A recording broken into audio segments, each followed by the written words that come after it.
Hi, everybody, and welcome to Deep in the Bush. Joining me today is Dr. Steve Boys. We're going to get to that in just a moment, and I know that's a strange way to start off. Welcome to the show. Thank you very much for being on. And just a quick, well, it's actually a long bit of background on you, and I do actually have to refer to notes. So you're a trained zoologist, but now a conservation biologist. You're an explorer, a TED Senior Fellow, the executive director of the chairman of the Wild Bird Trust, an adventurer, and since 2013 a National Geographic Emerging Explorer, as well as being a fellow of National Geographic. That was 8 years ago. Have you emerged yet? I don't think so. I don't know. I've been in a dark hole for the last year, like the rest of us. But that was really kind of the first time I got to go on stage at National Geographic, tell the story of what we are doing and planning on doing. It was really the beginning. It was a big deal for me. It was the next year that I became a fellow at TED and got to speak on that stage in Vancouver at their main conference. But that came from the National Geographic opportunity.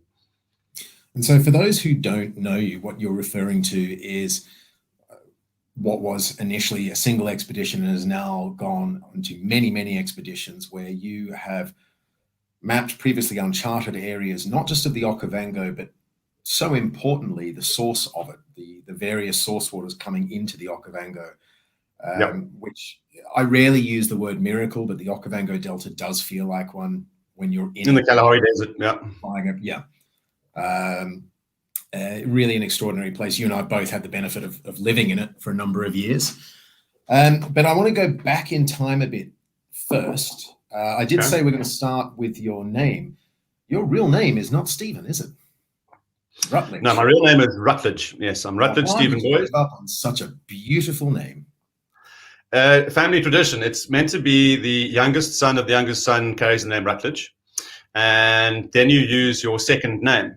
And every second generation, you call the kid Rutledge. So my father is Ian Rutledge Boys. I am Rutledge Stephen Boys, and I have the privilege of using my second name. I should have thought of something like that for my son, but he's got the surname Allison, so it's confusing to begin with. My son is a better name. His name is Jack Wild Boys. How cool is that? The middle name is Wild. Wild. I've always enjoyed the Germans that they can have the name Wolf as a name, and it somehow just works. This works. I like Wild.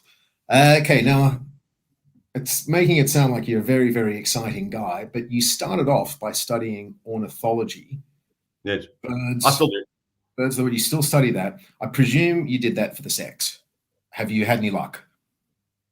You just mentioned your kid, so obviously yes.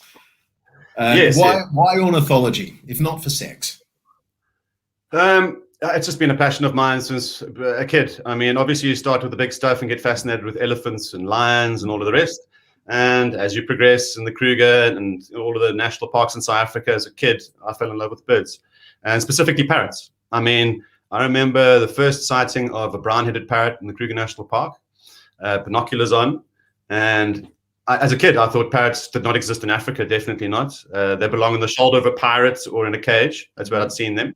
And suddenly there were these wild ones, and I fell in love. And then I ended up probably 20 years later doing my PhD on the Myers parrot in the Okavango Delta. And that began that journey in the Okavango. And now you run, as I said, the Wild Bird Trust, which started with the Cape parrot. How are they doing? Has there been any effect with COVID, with lockdown? Are you seeing an effect on them? I know you were just at the study site in Hogsback, Eastern Cape. Are they doing well, doing badly, no change due to COVID and human movement? No, they're doing well. We have seen probably the population almost double over the last 10 years. There's a little bit of additional counting, so we're picking up new populations, but there has been an increase. As an example, where we work in Hogsback, we have the largest remaining population.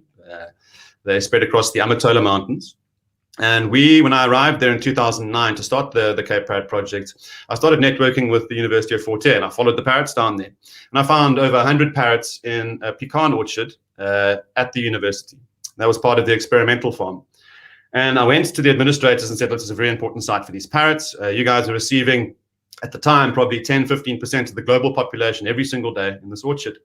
And I negotiated with them. They told me, no, we're going to cut those trees down next week. They saw it as a security issue. Those trees had been planted in 1984. Their experiment had run their course. And people were now breaking into the farm, disturbing other experiments to steal the pecans and sell them. But then we put a fence up, put security guards in, and within a year, we were aggregating up to 188 single large flocks, absolutely deafening, like a spiritual experience to be around them. And now today, the biggest flock we've recorded is 598. We are now up to about 35% of the global population visiting one site. Yeah. So that would be the equivalent of almost 3 billion people walking past us. Yes, in one big crowd. That'd be a cacophony of note. Yeah, that's quite amazing. Now, you've obviously, you went from that project into, you studied the mayor's parrot in the Okavango and became interested in conservation. What made you drew your eyes north up into Angola, which presumably when you were studying was still at war, was it, or had that wound up? Yeah, it was. Yeah. After the mayor's parrot took me to Berkeley in California. Mm-hmm. And there I started speaking at all of the universities, the zoos in America, talking about World Heritage status listing for the Okavango Delta. I went to Oxford and Cambridge in the UK and anywhere I could to advocate for that designation and listing. And when it happened I think it was the 4th of June, 2014 in Doha, a long overdue accolade for a wilderness beyond comparison. The Okavango Delta became our planet's 1,000th UNESCO World Heritage Site. And we all celebrated. And suddenly that was our call to action. Fine, we've done that. Now let's look north. And within a month, we had a team up there just as tourists trying to make connections with government, trying to make connections in the province we were aiming and working in. They managed to meet, they were driving past the building and they saw the word Okavango on it. I was like, wow, okay. And we understand something. They stopped there and they met a guy called Jimmy, who was the guy that opened the door to Angola for us. I returned with them about a month later. We met the governor. And from that point forward, we had the green light to do something that a lot of people thought was impossible, was to get up to the source of the Quito and explore the full length of that river system, all the way down to the Okavango. Actually, beyond. We went to Lake Tau in the middle of the Pans. Yeah. And how long did that take you? That was 121 days, non-stop on the river. 121 days. And how many kilometers did you cover in that time? That was 2,476 kilometers over that period. We have now in total in the Okavango system done 9,770 kilometers of poling or paddling in makoros.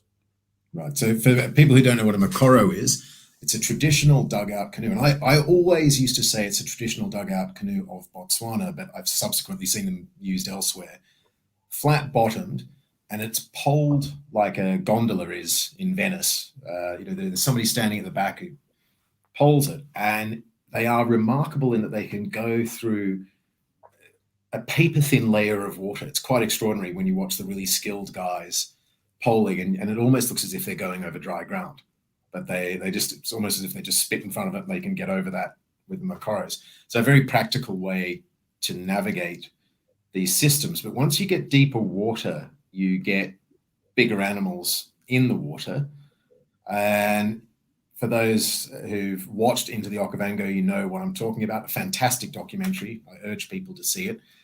You had a particularly harrowing encounter. Do you want to tell people about that? Yeah, that's happened many times to us. Hippos making contact with the boat, with the makoro.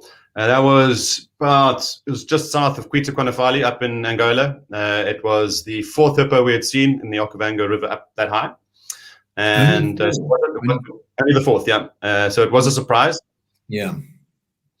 And it was up until that point that morning, we were about 6 weeks behind schedule because of the difficulties we had encountered. And I remember that morning thinking to myself, this feeling of I'm going to dominate the river. We're going to go fast. We're going to leave early. I don't care if they're supposed in the water. And it was the first time I'd felt that. I'd always felt humbled by the river before then. And I got on, and within an hour, we've got these big crocs piling in, boom, boom, into the river. And I come around a corner, and we don't know how to navigate properly for avoiding hippos in big rivers at this point. We're still learning big river, Makoro. I come around, and my brother behind me shouts the reeds are moving, the reeds are moving. And there's something coming in, and I look, and I shout, "Quena," which is crocodile. I thought it's a big crocodile. I thought went in there. Now, for a crocodile, you go a little bit into the deep water, give it some room, and then it'll kick into the current and get out of there. And so I was just going off a little bit, and I was looking for, and there's nothing, no signs of it. I saw the sand trail, and I was starting to think this is not a crocodile. I got into the deep water, and when a hippo porpoise is under the water, it kind of makes the water lift up and looks like it's breathing. I saw that, boom, this hump, and now it was a hippo. And I called back to the team, Kubu, stop, hippo, stop. And as I'm doing that, it's clear water for about 6 feet, 8 feet, straight down from the surface. I see the face coming at my leg, and it just piles its tusks through the hull of the boat and throws both of us up into the sky. And we fall onto the animal, and the makoro turns over. And then it's just the chaos of the bubbles and everything, and we get onto the hull. I can see my data recorders. Giles is sitting on the front there, or he's lying and holding on the front. And then there's all kinds of chaos behind us, but all I can hear again is my brother's voice far away going, "Swim, swim." And that was because the hippos were in the main channel, and we had about 15, 20 meters to get to the bank. And I remember swimming there. It's kind of like doggy paddle, freestyle, walking on water. And Giles behind me touches me on my leg, and I kind of literally walked on water out. But no, that was an incredible experience because of the build-up for it. My brother managed to rescue the boat. We got it out before it sank. We got sweet tea going on the fire. We fiberglassed the hull. We couldn't camp there. I mean, that took us about an hour and a half. We also had the social media team put the satellite up and start trying to tell the world about this thing that happened. And I wanted my wife to hear from me, not from Twitter or Instagram or something.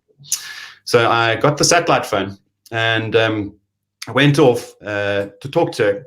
Now, I'll just say something before that. It was, when it happened, the next day, Joe Thorpe, a data artist in New York, had phoned me. He'd been on the expedition earlier, he'd left already.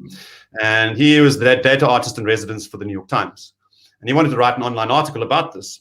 Now, what he had done was he was tracking every single heartbeat of every participant in the expedition live. And he wanted to pick up this incident in my heartbeats and everyone else's. Wow. And he asked me, when did this happen? And I was, I don't know, like somewhere near lunchtime, just before lunch kind of thing, 12 o'clock, 11 o'clock. And he said, "Come, fine, I'll go and look for it in the data." And he came back to me the next day and he said, I found it. It was 11:20 when it happened. It's you and Giles go bananas, and then it cascades through the team as they try and help you and get themselves out the water and everything. And but then he said, "Look, Steve, then just about an hour later, you have a spike, just you by yourself. Everyone else is fine, and yours looks like a heart attack. It's worse than the hippo attack, and it lasts for longer."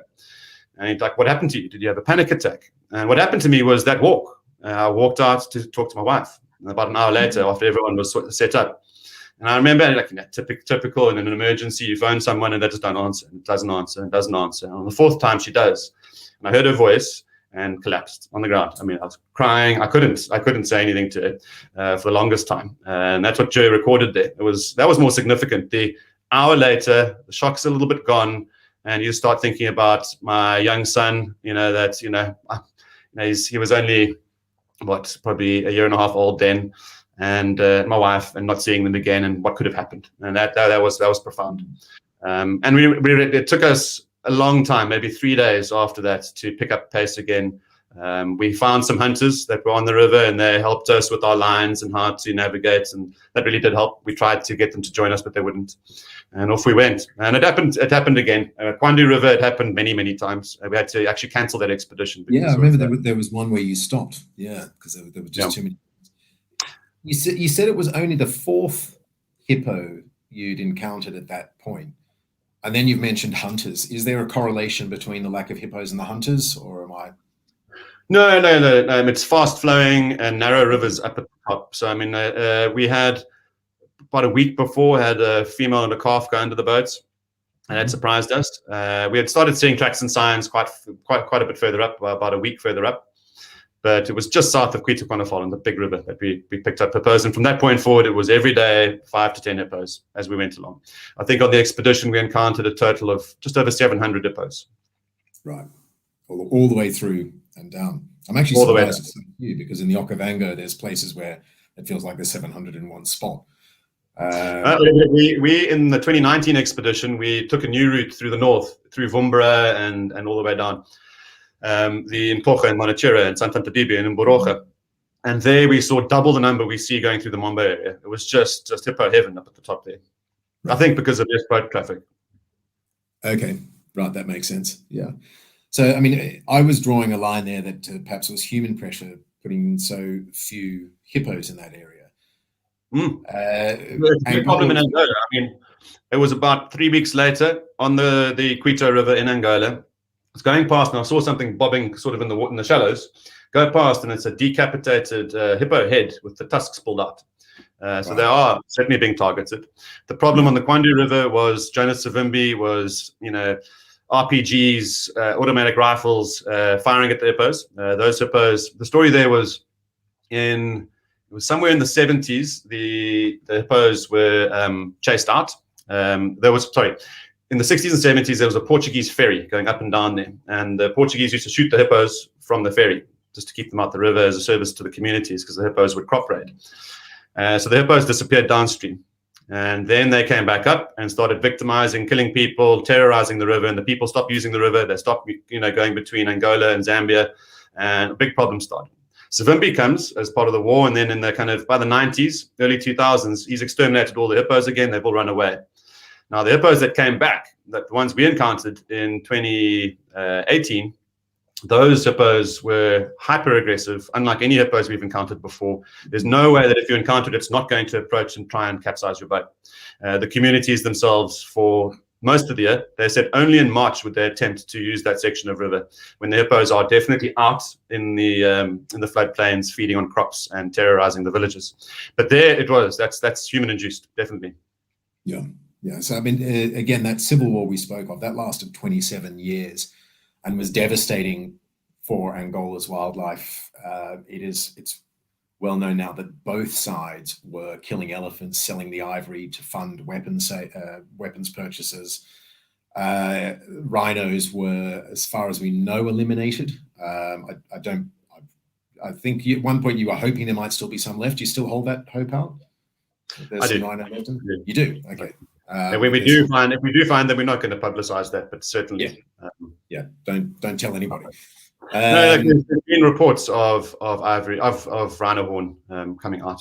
It may have come from somewhere else, may have come from Botswana, but certainly high up in the landscape crossing into Zambia. Right, yeah. I mean, but most of the large mammals that were easy to see and therefore target and shoot were wiped out.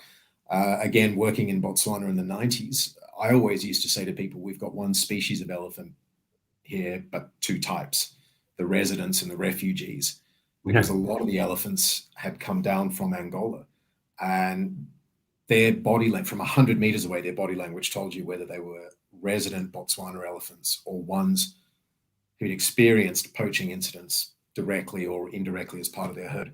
And they'd run away from you or more terrifyingly run at you. That Linyanti area, I'm sure you remember it from the 90s. It was. I've been checked there a couple of times, yeah. Oh, yeah. Yeah. I mean, the wildlife was devastating. Now that we've had peace since the late 90s, has that been better or worse for the wildlife of Angola, which apparently I can't pronounce? No, we're seeing we've managed to find lechwe. They were thought to have disappeared up there. Okay. We found them on the Quanafal River and several other smaller tributaries, but they were shot out on the main ones. As soon as people had sighted rifles, they would go for it. The roan, the sable, all of them, elephant, buffalo, all suffered. Those are coming back now. The larger species are not targeted by the bushmeat hunters. They're going after, the different duiker species and the smaller things. So it's those populations are far more resilient to it. I mean, in our camera traps, the most common species are duiker and leopard. But I mean, we're picking up everything. Everything is still there. For those that don't know, the duiker is a small antelope. It's a family of smaller antelopes. Countless species there seems to be. There's a hell of a lot. I don't know how many. We found yellowback duiker there, which is a Congo species, and that's the first time it's found in Miombo. Oh, really? Okay. Yeah. And we've got 2 photographs of what we think is a new large mammal species, a little grysbok. It's kind of the size of a rabbit. It's tiny, tiny, tiny, similar to the Cape grysbok. but very different color and obviously way out of range. So we believe that's a new subspecies. I encountered a hunting camp with about 50 of these little skins. They call it Cassandra. And we took a bunch of the skins for DNA sampling. That hippo capsized, we lost those samples, and we haven't been able to find them again. Talking to hunters, they say that this little creature, its whole modus operandi is hiding in thick brush. They kind of can identify that they take sticks and they beat the brush and just chase the animal for a distance, and apparently it collapses and goes into what they describe as a fit, and then they club it to death. So when they do target it, they kind of wipe them out. So we hope that little animal is still around. We got a photograph last 2 years ago of it, and we're going to go back and look more carefully for it. Right. So you're not even, obviously there's no idea yet of the distribution, even what it is as such. No, well, certainly along between the upper reaches of the Quanafal and the Quito rivers, the tributaries to the Okavango. I was actually asked a question just the other day, are large animals still being discovered in Africa? And the most recent ones I could think of, and large is obviously very much subjective, I think it was the mountain gorilla and okapi were both about 1901. Do you think that there is somewhere in Angola or the Congo where there's still an animal that's managed to avoid scientific discovery rather than... I mean, it's like a big animal, like a big animal. Or something bigger than a dog.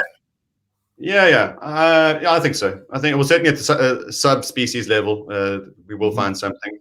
I mean, the smaller things, we've found now 131 new species to science up in those Angolan highlands, which is extraordinary. I mean, from mayflies, beetles, spiders, to flowers, to bats, to small mammals, lizards, snakes, the whole deal, everything. We found brand new species. Didn't you think you had a mongoose that might be new at one point? No, there was a squirrel. It turned out to be a Gambian sun squirrel, but very odd looking for us. We had never seen one before. I mean, that's just a mongoose that does ballet, isn't it? Really, a squirrel. Okay. So with that, and coming to the idea that the peace has actually allowed wildlife to come back, why is the conservation of this area so important?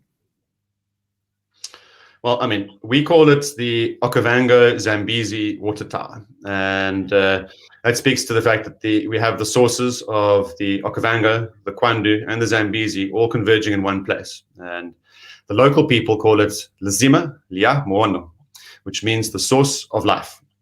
Now, that took us, 4 or 5 years and 57 scientists to discover for ourselves what they knew all along. It's the source of life downstream in the dry Kalahari.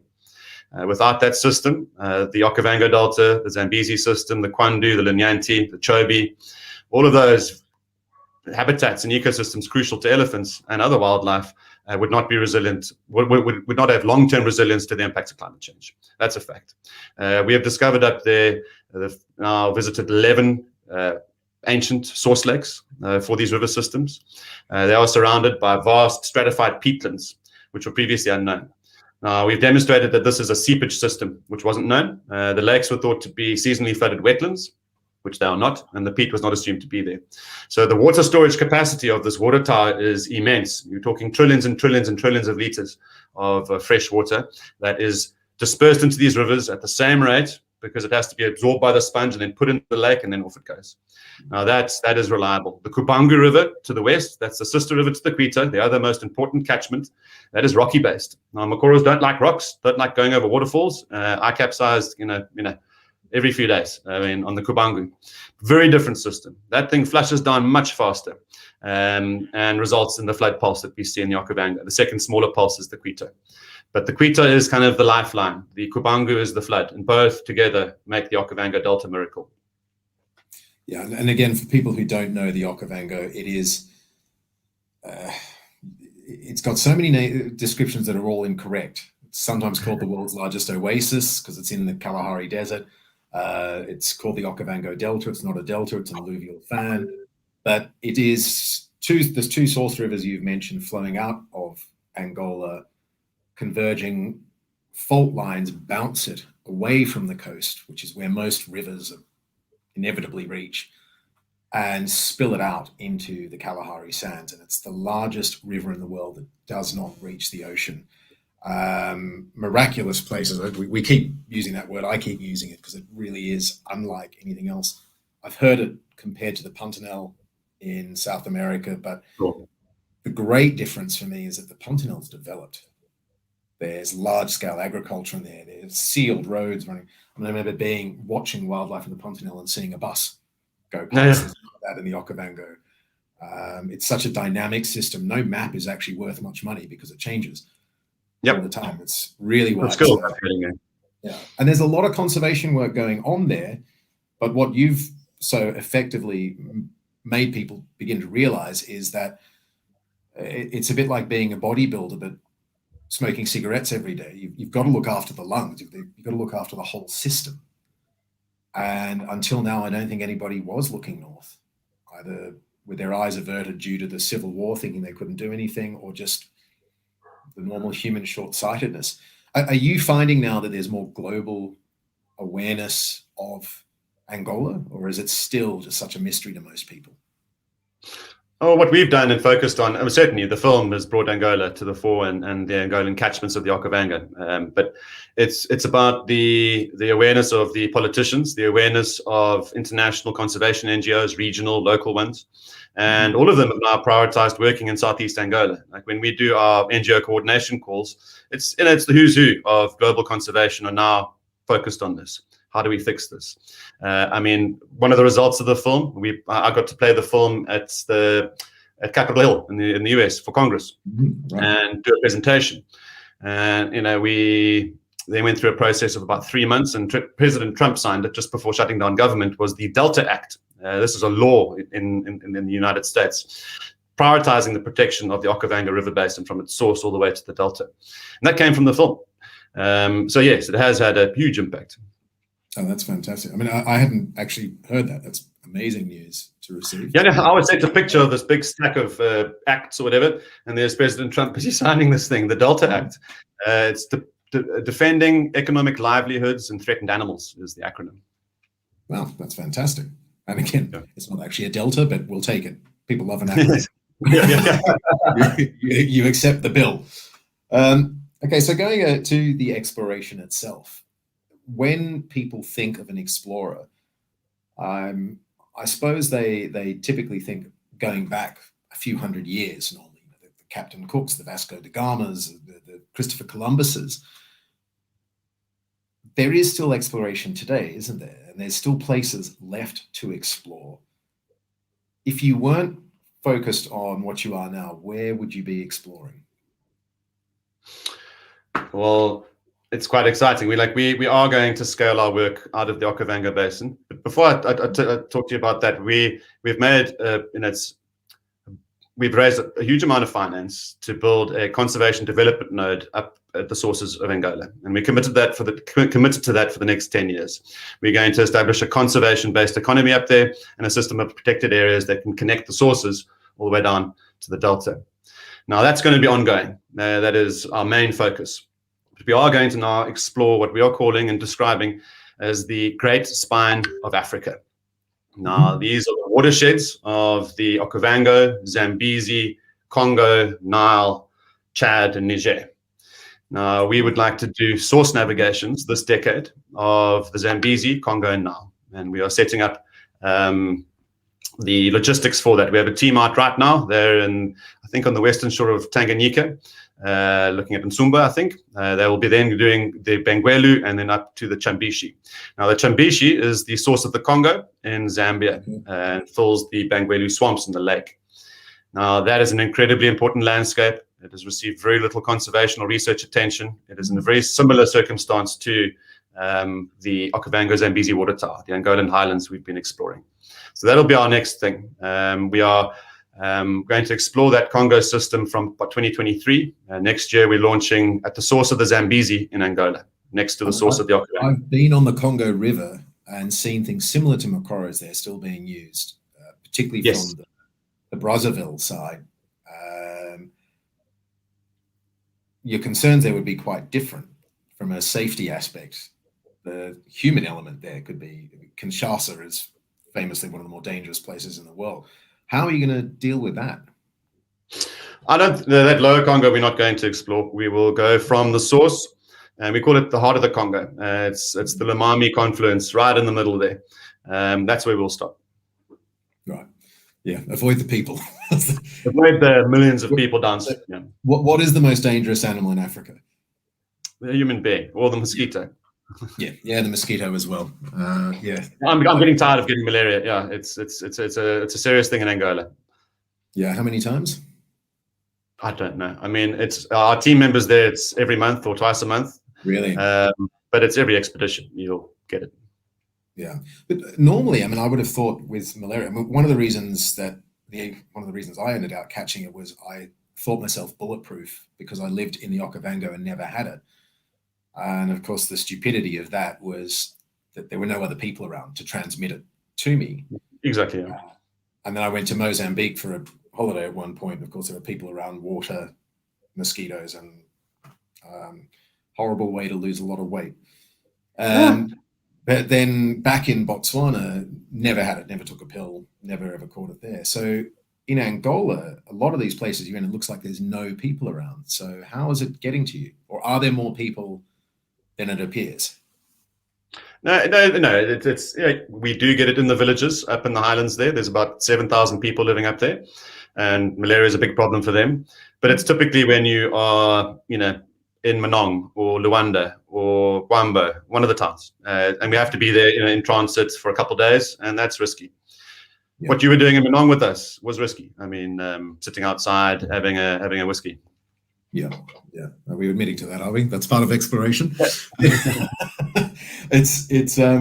I mean, again, I was talking about old explorers. People don't think of exploration still going on. Obviously, it is, but I think there's also a glamour attached to it. Do you feel that glamour, or is it sweat and sacrifice? No, I don't feel the glamour. Steve? I mean, you've got the facial hair. Do you feel glamorous? Do people mob you in the streets of Komiki? No, not at all. No, I mean, I've enjoyed the speaking. I do a lot of it, not just for TED and those platforms. People are inspired by what we do. If we just did it in motorboats and did, point sampling or did aerial surveys like everyone else, maybe it wouldn't access so many people and inspire them. Be as catalytic. So it is. It's we do simplify things down. We don't. Everything's self-propelled. Everything's on solar. Not to say that we don't have advanced technologies that we're using to record everything and measure everything. But no, there's no glamour before or after. It's just that the beautiful activity of being on expedition, being in the field. And how many people are on these expeditions? Maximum of about 20, 21 that we'll put on an expedition. That'll be 10 Makoros. Okay, all right. Because anybody that's watched that documentary will be wanting to write to you or to me to get to you to say, how do I get on board with this? Who's actually going on the expeditions with you? We'll have a science team of 3 or 4 people. Obviously, we have 10 polars, including myself, one of the scientists, and my brother. And then we have 3 or 4 spots for either a production crew or just creative people. We've had data artists, conceptual artists, musicians, poets, the whole deal with us, because we want to communicate this experience to the widest audience possible and be as novel as possible. So that's and we don't go for the kind of grandson of Shackleton, like big experienced explorers. We'll typically go for our expedition team, our logistics team. These are people that are the character is right. They are balanced and calm, and we know that they can go out there for 3-4 months to explore a remote system with no support. I mean, that's the hard part of it, isn't it? I mean, 3 to 4 months is a long time. You've got a young family. Is your wife delighted when you go away because it scratches an itch for you, or is she full of trepidation? I mean, it's got to be hard on a family. It is hard, but I mean, she'll tell you now that I need to go. I mean, I need to recharge. And this is the longest I've been home for, I don't know, 20 years, 25 years. I mean, so it's hard on the family. It's hard on, I think it's harder on me. I mean, being away that long, you really, really, really ache for them. And for my son, I missed an important part of his life. He kind of was a little boy that could talk when I got back, and he wasn't that when I left. My wife has crossed the Delta in the front of my Macaw in 2012. We made a 6-part reality series that never made it to television. We've got a beautiful family film now. It's fully edited and everything. This family series of myself and Kirst and my brother and one of the river bushmen, Chibi, joining us. So she knows. She's a PhD zoology like me. Why did that never air? Were you not fighting enough? No, there were technical issues with the beauty cam, and a whole bunch of things went wrong in the production itself. We tried to edit. Did you say beauty cam? Yeah, well, it's this giant camera that's doing all the close-ups of things. Apparently, all the footage came out blue. Right, beauty cam I hadn't heard of. There was problems with the beauty cam in the documentary. So I've got here, a couple of questions. I've had so many questions for you. I normally don't have to refer to them. I remember them. But in terms of these discoveries, and you've actually sent me images as you're going of those waterfalls that were uncharted. And they look like a tourist destination in and of themselves. What's been the most startling to you, be it a species or the peat seepage that you mentioned? It's the experience of it. I mean, they're all those fascinating things we found. I mean, probably the lakes are the most important to me. Every time we get to access a new one, you get on the back of a motorbike for 5 hours and you arrive at this incredible lake system. And these lakes are crystal clear. They've got these kind of algal gardens. We found, I think it's 9 or 10 new fish species in them. It's just they're absolutely fascinating. But it's the experience of it. I just think about going down a river that's never been photographed, seen. There's nothing documented. We do pour over satellite imagery the day before as to what might be happening, try and target certain landing sites. But I mean, the activity of going around corners all day in those big looping corners, I mean, the ratio for the Okavango River is anywhere from 4-to-1 to 2-to-1. So if you travel 1 kilometer in a straight line, you've traveled 4 on the water. So winding. You're discovering these incredible cliff faces, these incredible forests. You are encountering bird species all the time on those first expeditions that you hadn't seen there before, or hadn't even seen personally before. That discovery is the exciting part. I mean, doing that every day as an activity, and then coming back onto a landing site where no one's ever camped before, and finding your campsite and sitting quietly and noting down what you did for the day. Now, note that we talked about whiskey earlier. I don't allow any form of social drinking on expedition. I'll ask people to, at the end of the day, I encourage you to have something, but you have to do that alone or with one other person at your tent or away from the main area. And so that's my activity. I'll have a little whiskey, and write in my diary. And it's just that there's, to me, that's those moments sitting quietly in the wild. That's where the secrets of the universe come to, the secrets of your own life, things that will guide you. I'm not a religious person, but that's exactly what Jesus, Muhammad, Buddha, they all went out into the deserts, into the wilderness, into the wild to sit quietly and listen. Yeah. I've often said I'm not a spiritual nor a philosophical person, but I am in the Okavango or Namibia. Yeah, it does bring it out. And I think it is that silence. It's an extraordinary thing to. And then you realize it's actually not silent. It's just no human noise. The wild is a noisy place. It's a noisy place. We've just tuned it out. Well, the wild is a vibration. It just stabilizes you. I mean, our superpower, like we're all obsessed with superheroes. And I love those movies, but I'm getting tired of them now. Like there's just too much. But I mean, our superpower is being in nature. And we experience that on expedition. That's why I say it's the experience where, the first 2 weeks are always incredibly difficult. You have stomach problems. We're not performance athletes. Your body's adjusting to doing 8 hours of physical labor every day. But within 2 weeks, everything becomes harder, tougher, stronger. You're calmer. Nothing can stop you. You're in a rhythm, a daily rhythm where, at 6:04 you wake up, and at 10 past you're doing this, at 15:15 you're doing that, and then your day ends the same way. I'm putting my tent up at this time, and you're in this rhythm. and it is all powerful. I mean, like the strength that we've been able to gather in rapids or carrying people out of bad circumstances is beyond what we are physically capable of doing. Water, he's featured in the film. He seems to be a frail old man. He only lives on rice, and he can lift up a makoro. He can do anything in the wild, empowered by the wild. It is our superpower. I mean, I was at a film festival and they asked me, what should we tell our kids? What should we tell our kids? And I was like, when machine learning, AI and robotics comes in and takes all these other jobs away, like the only thing that human beings are going to be the best at is being in nature. So tell them to be, do permaculture, become a farmer, become a conservationist, connect with the world, with the living world around us, because that's the magic of us. We're a biological species, forever bound to this specific biological world. Elon Musk is wrong. Becoming multi-planetary is not going to help us. We're just going to create Martians on Mars. That's got nothing to do with us. I mean, I've also all power to Elon Musk, but disagree with him completely on that. The idea of other worlds or afterlives, hold those beliefs if you must, but let's make sure we absolutely look after this planet. Until we've got evidence that the other's possible.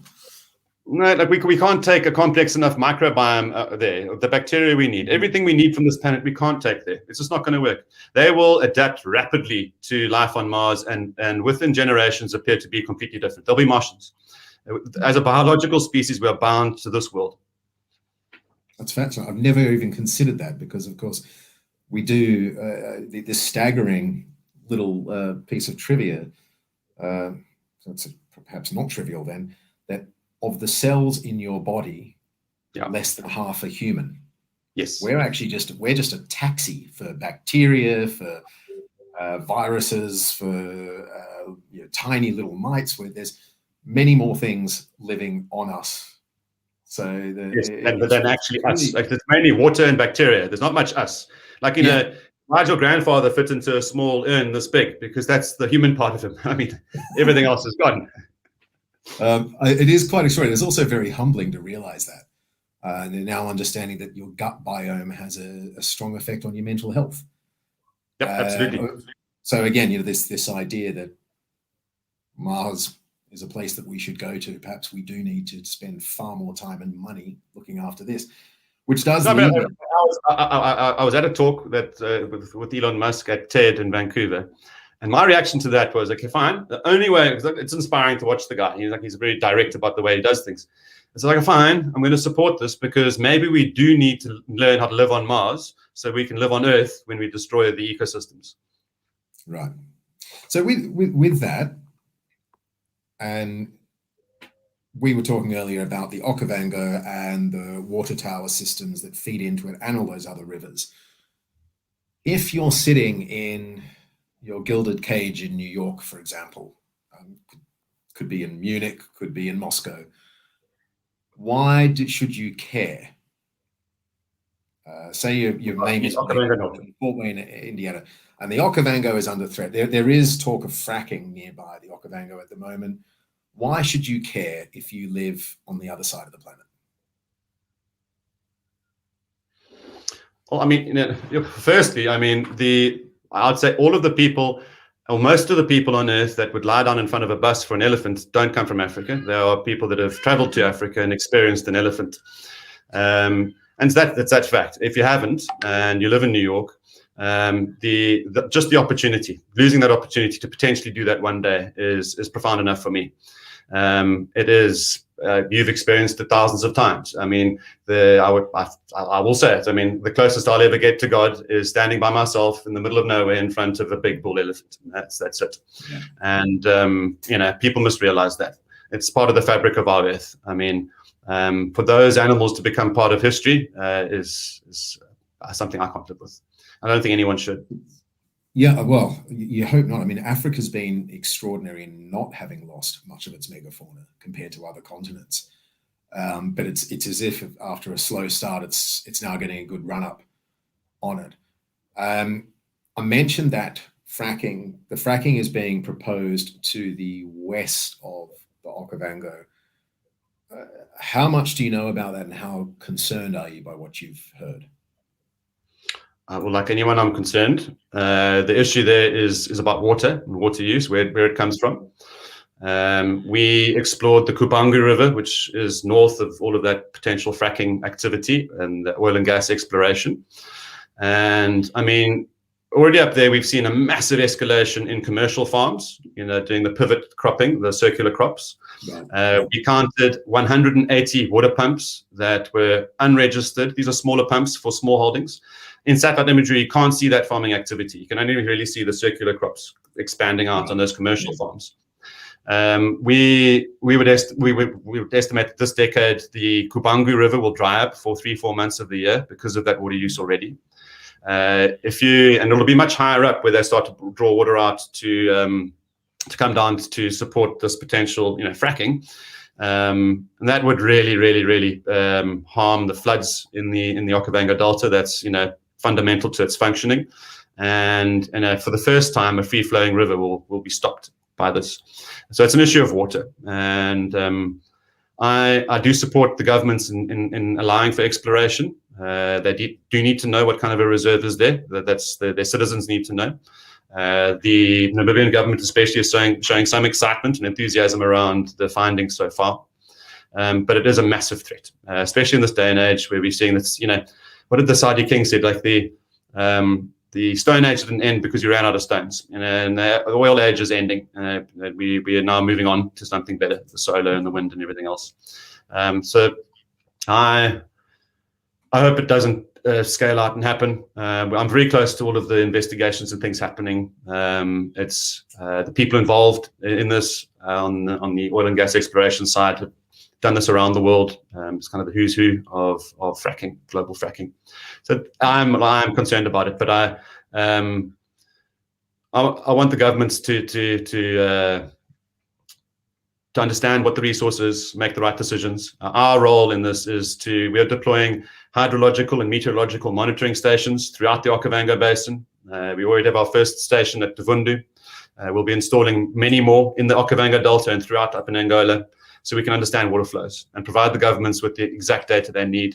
We're now planning another expedition down the Okavango to repeat what we did in 2017. We won't do the whole river, probably the lower section that will be affected potentially by water offtake for that agriculture or for the fracking, just to really in detail understand that section of river and provide a report to government.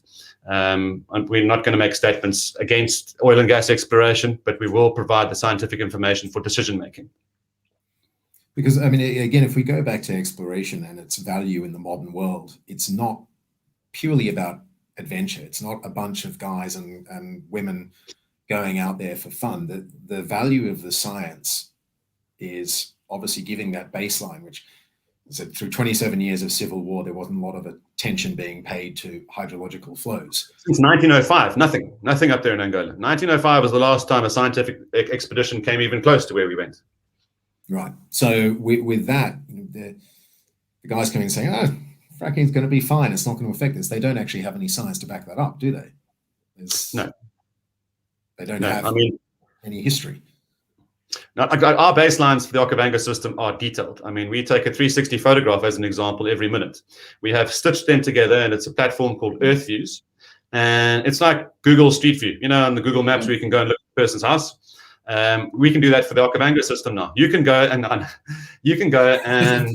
a hobby of mine, but if you say no, I'm not saying, or your own house, okay? It's kind of creepy, but you can get on a Makoro now. You do have to look at Guts all the time. He's our scientist that had the 360 on him for 9,000 kilometers. But you can explore these rivers now virtually. You just go along like you're on Street View. It'll tell you if there's aerial images that you can look at. You can look at water quality. It's all the way down the river. Bird life all the way down the river. Anything, any kind of development, water pumps, cattle, people, settlements, all of that's recorded.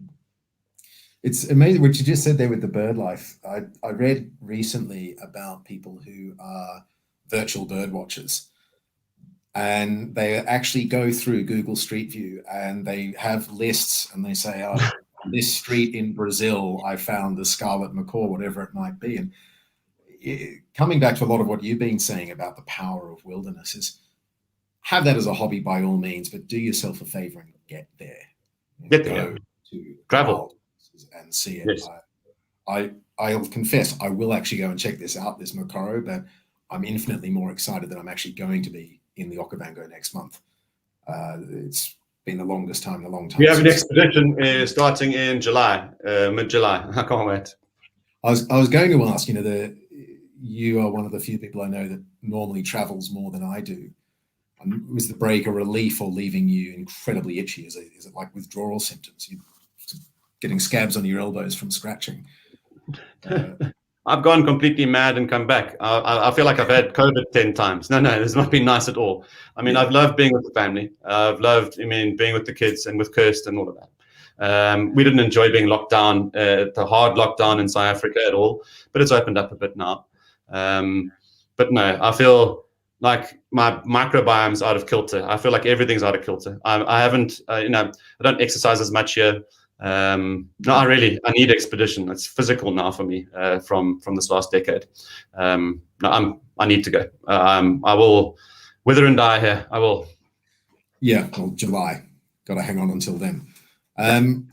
Something people who are watching this or people who watch the documentary often say, if I can't get there for whatever reason, what can I do to support you? What can I do to support conservation? What would you suggest people take a look at? I mean, yeah, it's your children. That's the only thing you can do if you have them, or your grandchildren, is just focus on them. It can be virtually, it can be in cartoons, it can be in books, it can be in word, in movies. Just get them to like Attenborough, get them to love wildlife and the wild and nature. We need to gravitate towards schooling systems that are environmentally oriented, like the Green School in Bali. That's the future, is tying our kids more tightly to nature. Like I said, being in nature is our only superpower, and it must be realized by the kids of this world. They are the future. We're doing this for them. So it's just focusing on your children. You can donate all you want. It's all about your kids. Feeling some affinity for it, caring for it, wanting to do it professionally. That's what you must focus on. Then take them to the Okavango Delta, take them to Tanzania, to Kenya, to the Pantanal in Brazil. I always teach them to like, if it's a pond or a river or a mountain, to love one place nearby home. And that's your celebration. I mean, and you must do it for yourself. Fall in love with a place, a pristine place that you consider to be pristine, a forest nearby. And then when you're thinking about large decisions being made around the world or in your own life, just think, is that good or bad for that forest? And make your judgments around that, around whether things are good or bad for our planet. And that's what you can do. And that helps the Okavango, even if you're talking about a forest in Minnesota. Yeah, and because they are connected. I don't think people realize we're finally waking up to that as a species. That was an amazing answer. One last thing is, can you give people some good news? This is the one that stumps people every time. It's the one that stumps people. Such a shame. Yeah. We're in the middle of a paradigm shift and we forced into it in Angola, where all national parks through the war were occupied. And it's been around since the founding of the Convention for Biological Diversity, the ecosystems approach, which more tightly binds a little puppy over here. Which recognizes that people, their cultural diversity, are part of ecosystems, that are part of these systems.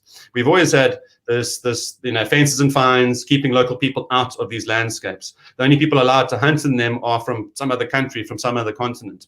And we have to break down those barriers. Now, we wanted to see that happen in 1994 with the Convention for Biological Diversity, but that paradigm shift has taken 3-4 decades, and we're starting to see it now. We're starting to see that shift in the Okavango Delta. We're going to see big changes this decade in regards to ownership, in regards to access for communities, how we regulate natural resource use. It's not to be, and I hate the use of the words like decolonialize, but like we are going to Africanize everything.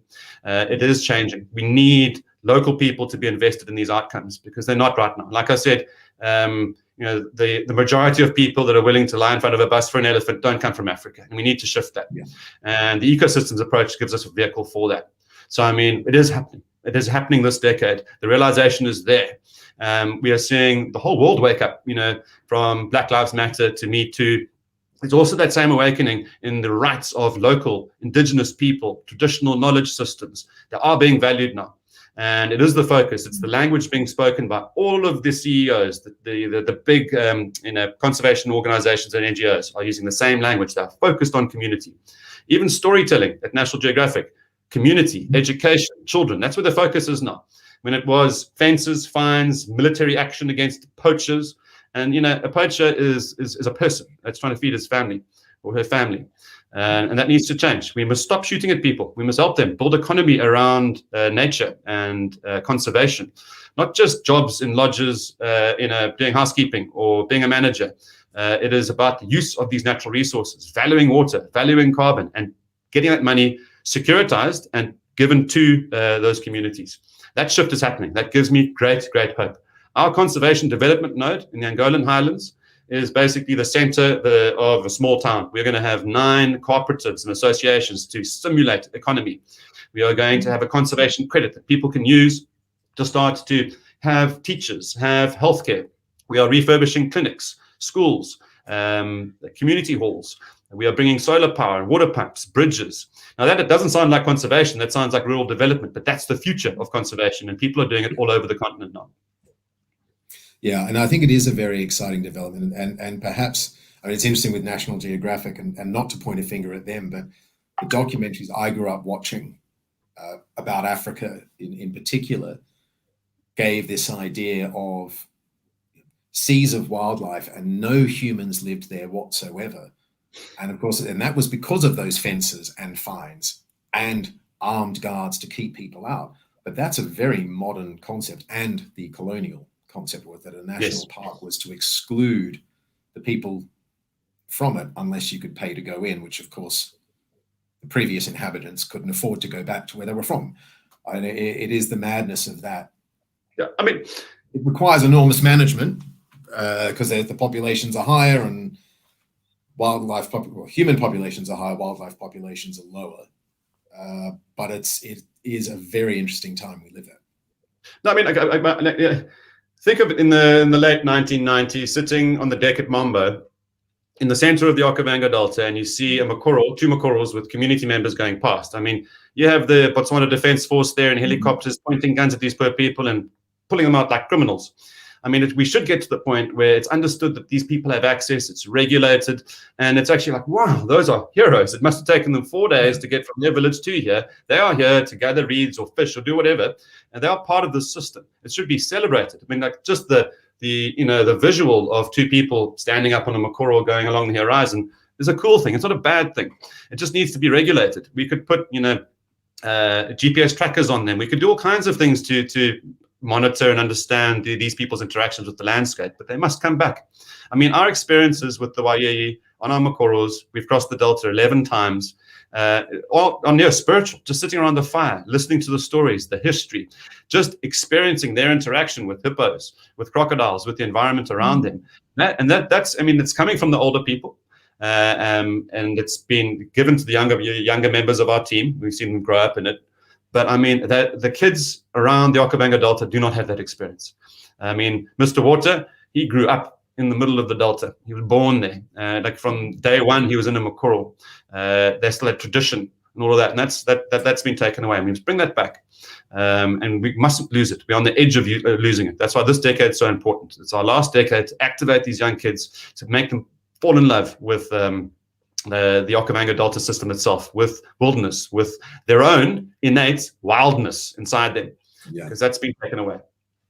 Yeah, and it can come to you late in life. I think I'm an example of that. I found it as a teenager. Didn't realize it was something missing from me. So it is not too late, I think, for any individual to find that in them. It can happen to you at 80. At 90.